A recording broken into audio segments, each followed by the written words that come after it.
Hello everyone, welcome back to our channel. अगर आप नए हैं तो सबसे पहले हमारे चैनल को सब्सक्राइब करें। अगर आप बुक कीपिंग कर रहे हैं या शुरू करना चाहते हैं तो एक चीज जरूर जान लें, लोग अक्सर इसमें गलतियां करते हैं। छोटी बुक कीपिंग मिस्टेक्स आपके बिजनेस के अकाउंट्स बिगाड़ सकती हैं, टैक्स प्रॉब्लम्स क्रिएट कर सकती हैं और आपको फाइनेंशियल लॉस भी हो सकता है। आज की वीडियो में हम देखेंगे सबसे कॉमन बुक कीपिंग मिस्टेक्स जो लोग करते हैं ताकि आप इनको अवॉइड कर सकें। ट्रांजैक्शंस का सही रिकॉर्ड ना रखना। अगर आप हर ट्रांजैक्शन का सही रिकॉर्ड नहीं रखेंगे तो आपको नहीं पता चलेगा कि आपका बिजनेस प्रॉफिट में है या लॉस में। चलिए अब इसके सॉल्यूशन के बारे में जानते हैं। हर ट्रांजैक्शन को तुरंत रिकॉर्ड करें।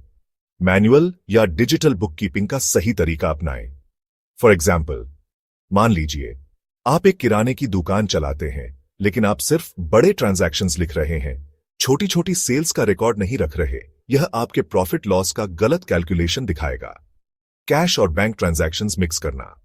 बहुत लोग कैश और बैंक ट्रांजैक्शंस को अलग अलग ट्रैक नहीं करते, जो बड़ा कंफ्यूजन क्रिएट करता है। चलिए अब इसके सॉल्यूशन के बारे में जानते हैं। कैश और बैंक का अलग अलग रिकॉर्ड रखें। हर पेमेंट मोड के हिसाब से बुक कीपिंग करें। फॉर एग्जाम्पल, अगर आपने 10,000 का माल कैश में खरीदा और 5,000 के माल के लिए बैंक से पेमेंट किया तो दोनों ट्रांजैक्शंस अलग अलग दिखनी चाहिए। रिसीट्स और इनवॉइसेस संभाल के ना रखना। अगर आप रिसीट्स और इनवॉइसेस को संभाल के नहीं रखेंगे तो आपको फ्यूचर में टैक्स फाइलिंग और ऑडिट्स में प्रॉब्लम हो सकती है।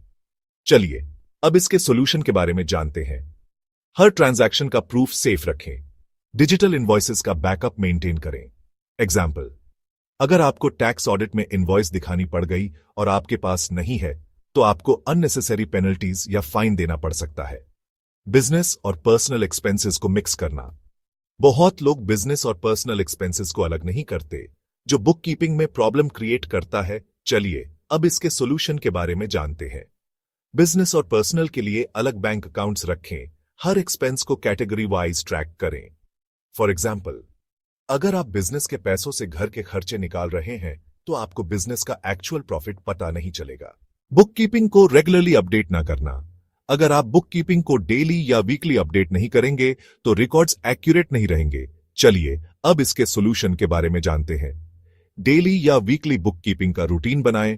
सॉफ्टवेयर का यूज करें जो ऑटोमेटिक ट्रैकिंग करे। फॉर एग्जाम्पल, अगर आप बुक कीपिंग सिर्फ महीने के एंड में करते हैं तो बहुत सारी ट्रांजैक्शंस मिस हो सकती है। टैक्स और जीएसटी कंप्लायंस का ध्यान न रखना। अगर आप जीएसटी और टैक्स रूल्स का ध्यान नहीं रखेंगे तो आपको पेनल्टीज लग सकती हैं। चलिए अब इसके सॉल्यूशन के बारे में जानते हैं। टैक्स फाइलिंग के लिए सही बुक कीपिंग करें। जीएसटी और इनकम टैक्स के लिए प्रॉपर रिकॉर्ड्स मेंटेन करें। फॉर एग्जाम्पल, अगर आपने जीएसटी इनवॉइस इश्यू की है लेकिन उसका रिकॉर्ड मेंटेन नहीं किया तो आपको डिपार्टमेंट से नोटिस आ सकता है। बुक कीपिंग सॉफ्टवेयर का सही यूज ना करना। आज के टाइम में बुक कीपिंग के लिए बहुत सारे सॉफ्टवेयर अवेलेबल हैं, लेकिन लोग उनका सही यूज नहीं करते। चलिए अब इसके सॉल्यूशन के बारे में जानते हैं। अपने बिजनेस के अकॉर्डिंग बेस्ट सॉफ्टवेयर सिलेक्ट करें। एक्सेल, टैली, क्विक बुक्स या जोहो बुक्स का यूज करें। फॉर एग्जाम्पल, अगर आप बुक कीपिंग मैन्युअली कर रहे हैं और आपके ट्रांजैक्शंस बहुत ज्यादा हैं तो आपको बुक कीपिंग सॉफ्टवेयर का यूज करना चाहिए। तो अब आप समझ गए होंगे कि बुक कीपिंग में सबसे कॉमन गलतियां क्या हैं और उनको कैसे अवॉइड कर सकते हैं। अगर आप इन मिस्टेक्स से बचेंगे तो आपकी फाइनेंशियल रिपोर्ट्स एक्यूरेट रहेंगी, टैक्स फाइलिंग इजी होगी और आपका बिजनेस ग्रो करेगा।